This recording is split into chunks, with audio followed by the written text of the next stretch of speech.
Hi friends, അസ്സാം വലൈക്കും. Welcome back to my YouTube channel. അപ്പം ഇന്ന് ഞാൻ വന്നിട്ടുള്ളത് ചെടികളൊക്കെ ഒരുപാട് ഇഷ്ടപ്പെടുന്ന ആളുകൾക്കുള്ള ഒരു വീഡിയോ ആയിട്ടാണ് കേട്ടോ. അപ്പോൾ ഞങ്ങളുടെ വീട്ടിലുള്ള റോസാണ്. അപ്പം ഇതിങ്ങനെ തിക്കായിട്ട് നല്ല ഉണ്ട റോസായിട്ട് വിരിയാൻ കുറച്ച് കാരണങ്ങളൊക്കെ ഉണ്ട്. അപ്പോൾ അതെന്തൊക്കെയാണെന്നുള്ളതാണ് കേട്ടോ ഞാൻ ഇന്നത്തെ വീഡിയോയിൽ പറയുന്നത്. അപ്പം ഈ ചെടി ഞങ്ങളുടെ വീട്ടിലെ ചട്ടിയിലാണ് കേട്ടോ കുഴിച്ചിട്ടുള്ളത്. ഇതിന് അതേപോലെ ഒരുപാട് വർഷത്തെ പഴക്കമുണ്ട്. അപ്പം ഇതിന് നമ്മൾ എങ്ങനെയാണ് മെയിൻറ്റെയിൻ ചെയ്ത് പോകുന്നതെന്നാണ് ഞാൻ പറയുന്നത്.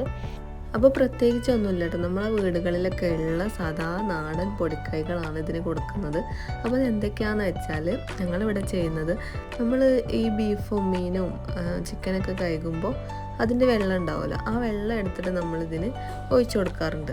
പിന്നെ മുട്ടൻ്റെ തോട് ഇട്ട് കൊടുക്കാറുണ്ട്, പിന്നെ ഉള്ളിത്തോല് ഇട്ട് കൊടുക്കാറുണ്ട്, പിന്നെ നേന്ത്രപ്പഴത്തിൻ്റെ തൊലി നമ്മൾ കഷ്ണങ്ങളായിട്ട് അതും ഇതിനിട്ട് കൊടുക്കാറുണ്ട് കേട്ടോ. നമ്മൾ പുറത്തുനിന്ന് വളം വാങ്ങിയിട്ട് യൂസ് ചെയ്യുന്നേ ഇല്ല. നമ്മുടെ വീട്ടിൽ തന്നെ ഉള്ള ഈ പറഞ്ഞ ഐറ്റംസുകളൊക്കെയാണ് നമ്മൾ ഇതിനിട്ട് കൊടുക്കുന്നത് കേട്ടോ. പിന്നെ നമ്മൾ വെള്ളം ഒഴിക്കണം കേട്ടോ, എന്നും ഡെയിലി നമ്മൾ വെള്ളം കൊടുക്കണം. എന്നാൽ തന്നെ ഇതൊക്കെ നല്ല എന്താ പറയുക, ഉണങ്ങാതെ വാടാതെയൊക്കെ ഉണ്ടാവുള്ളൂ ഫ്രഷായിട്ട്. അപ്പോൾ ഞങ്ങൾ ദിവസം ഇല്ലാന്നുണ്ടെങ്കിൽ ഒന്നരാടെങ്കിലും വെള്ളം ഒഴിക്കാൻ വേണ്ടിയിട്ട് നോക്കലുണ്ട് കേട്ടോ. പിന്നെ ഉള്ളത്, പൂവ് ഉണങ്ങി കഴിഞ്ഞാൽ നമ്മൾ അതിനെ കട്ട് ചെയ്ത് അവിടെ നിന്ന് മാറ്റണം കേട്ടോ, എന്നാലേ പുതിയ പൂവ് ഒരുപാട് പൂക്കളൊക്കെ ഉണ്ടാവുള്ളൂ. അങ്ങനെ ഞങ്ങൾ ചെയ്യാറുണ്ട്. ഉണങ്ങിക്കഴിഞ്ഞാൽ നമ്മൾ കത്രിക എടുത്ത് കട്ട് ചെയ്ത് കളയും. അതുപോലെ ഇടയ്ക്കൊക്കെ ഇതിൻ്റെ കൊമ്പുകൾ നമ്മൾ കട്ട് ചെയ്ത് കൊടുക്കണം. അങ്ങനെ നീണ്ടു പോകുന്ന കൊമ്പുകളൊക്കെ ഉണ്ടാവും, അത് നമ്മൾ കട്ട് ചെയ്ത് കൊടുത്താലേ അങ്ങനെ നീണ്ടു പോവാതെ നല്ല വൃത്തിയിൽ നമുക്ക് ചെറിയ കൊമ്പുമ്മൽ തന്നെ ഒരുപാട് പൂക്കളായിട്ട് നമുക്ക് കിട്ടുള്ളൂ.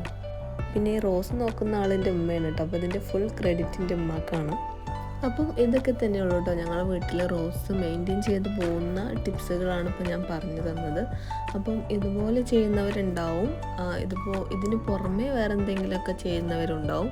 അങ്ങനെ നിങ്ങൾ ചെയ്യുന്നവരാണെങ്കിൽ അതെന്തൊക്കെയാണെന്നുള്ളത് കമൻറ്റ് ചെയ്യണേ. അത് നമുക്കും കൂടെ ഒന്ന് പരീക്ഷിച്ച് നോക്കാമല്ലോ, അതിന് വേണ്ടിയിട്ടാണ് കേട്ടോ. അപ്പം എന്താ പറയുക, ഇതേപോലെ ഒരുപാട് പൂക്കൾ ഒരേ സമയം ഇങ്ങനെ വിരിഞ്ഞ് നിൽക്കുന്ന കാണാൻ ഒരു പ്രത്യേക രസമാണ് കേട്ടോ. അത് പറഞ്ഞറിയിക്കാൻ പറ്റൂല, അത് ശരിക്കും അനുഭവിച്ച് തന്നെ അറിയണം കേട്ടോ.